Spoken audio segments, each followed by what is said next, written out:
Hey folks, it's your main Manny, and I wanted to do a video today talking about relationships and our dogs and how much our relationship is something that's connected to our dog's behavior. And so I'm going to tell you guys a story about actually the sister of my own dog and the daughter of my dog. They're actually buried right here. That's Henry and that's Taya. And his sister, her name was Abby. Well, we found Abby a home with this guy. He worked at a video store, like doing video rentals, and people would come, people would go, but Abby didn't really listen to the owner.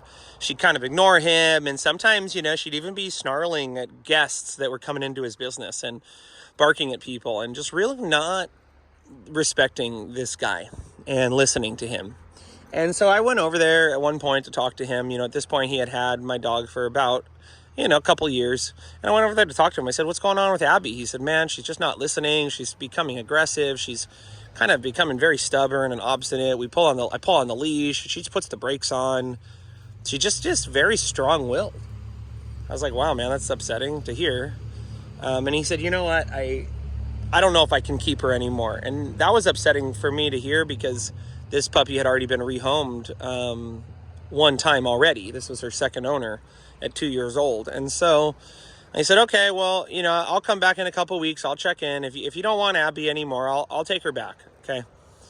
And so I left and I thought to myself, man, this is crazy. Bill here has this dog who's 2 years old. It's doing these behaviors that, I know the sisters, I know the brothers. They're not doing these behaviors. They're pretty obedient dogs. But Abby wasn't listening. And so, a few weeks later, I went back to see Bill. I checked in and I said, "Hey, Bill, how's it going? What's going on?" And he said, "Dude, I swear, I think this dog learned to speak English."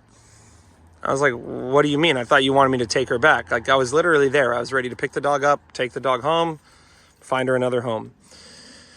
He said, "Well, man, I don't know what happened. She stopped being stubborn on the leash. She started listening to me. She's like super eager to please me. She's not even being aggressive with people anymore that come into the shop." I was like, "Wow, that's crazy, Bill. Like, what did you do?" And he said, "Well, honestly, I was so upset with her and I was getting ready to get rid of her. And so I distanced myself from her emotionally. I completely cut off all the warm, fuzzy feelings towards her.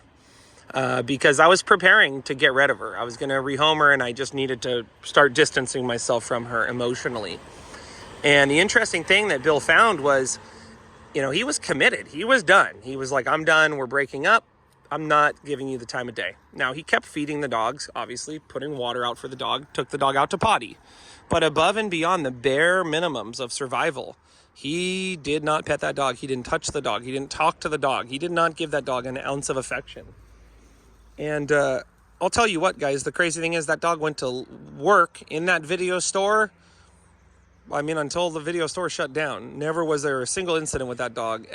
Aggression, behavioral. I went and I saw Bill several times after that. And every time he'd tell me, "Man, Abby's so good.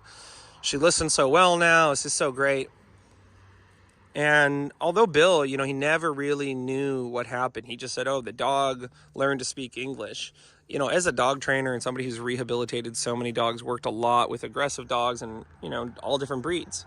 Well, I know what happened. Bill basically reset his relationship with his dog.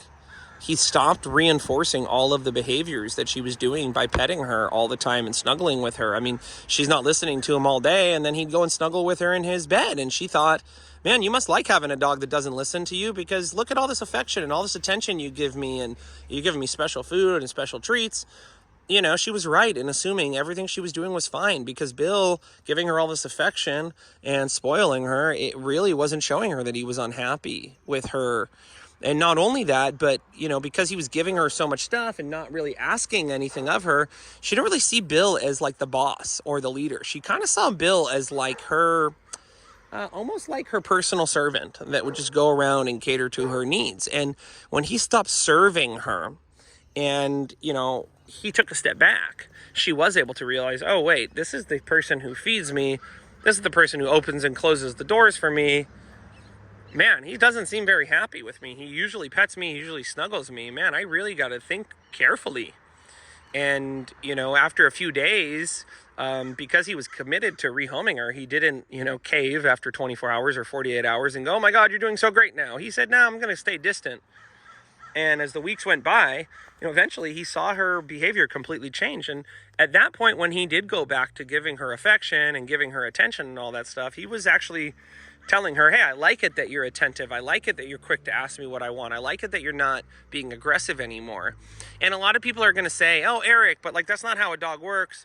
Dogs live in the present moment, and dogs, you can't say, oh, my dog attacked a dog, and then later I hugged him and I snuggled him, and he associates that with attacking the dog. And I would agree with you. You're right. The dog's not going, you snuggled me and I bit a dog earlier today, and that's why you're snuggling me. No. But folks, dogs are social creatures. They are highly intelligent when it comes to reading social dynamics and ascertaining who is it that they are supposed to follow and who is it that is following them. They are very intelligent to recognize who has boundaries and demands that the beings they share affection with, the beings that they give things with, the boundaries must be respected. There's no other way. And who has soft boundaries and who's maybe a pushover and who maybe, doesn't demand respect from the dog.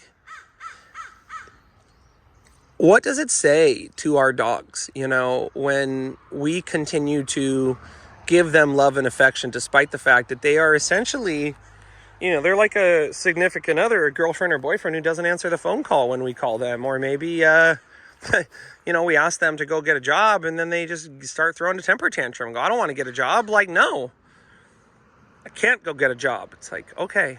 So, whenever you're struggling with dogs and aggression, you're struggling with a dog that seems obstinate, you're struggling with a dog where you're just sitting there going, man, this just doesn't make any sense.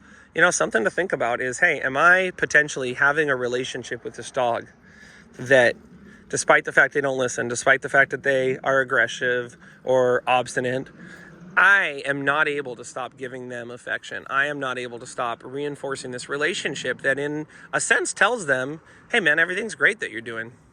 You're perfect just the way you are. So as a rule of thumb, I get dogs in here. In general, I'm not going to pet the dogs. This dog that kind of triggered me to make this video, he is in here for weeks. I only pet him just yesterday. There might be a dog in here for weeks or even a month before I really start opening myself up to them emotionally. Because, I want to be sure that trust and that affection has been earned.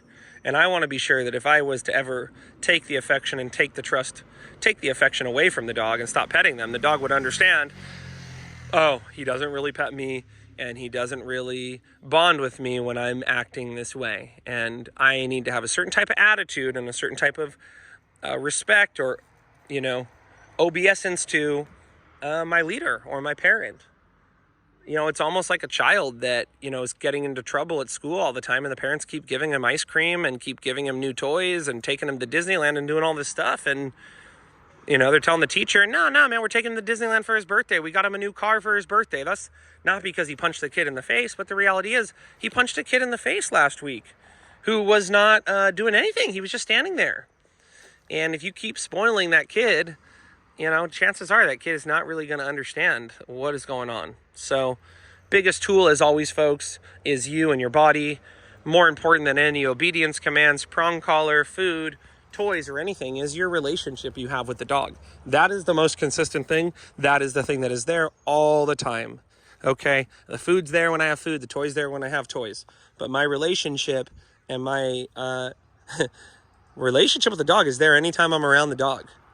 And so amidst all the training and the sit, stays, and lay downs and all this stuff, ask yourself, have you really created a relationship where you are demanding this dog act a certain way for you to give them the affection or the softness that they need? And, with some dogs, this may be like the case of Abby, a one-time thing. And with other dogs, this may be a lifetime of noticing, oh, that's interesting. I'm kind of spoiling the dog and now they're not listening to me anymore. I have a dog right now. She's 13. And I have that conversation. Hey, honey, I want to have you enjoy your senior years. I want to give you everything, but you still need to listen. You still need to walk nicely on a leash. You need to respect your sister. You need to do all these things that I need you to do. So as always, folks, we don't blame them, we train them. If we love them, we lead them. And I'm always here online, followtheleadercanine.com to help. And I got my poetry book too on Amazon, Loving, Leading, and Losing. Stories from the dogs that trained me. So until next time, hey, Mac. Mac. Come here, Mac. Place. Sit. Down.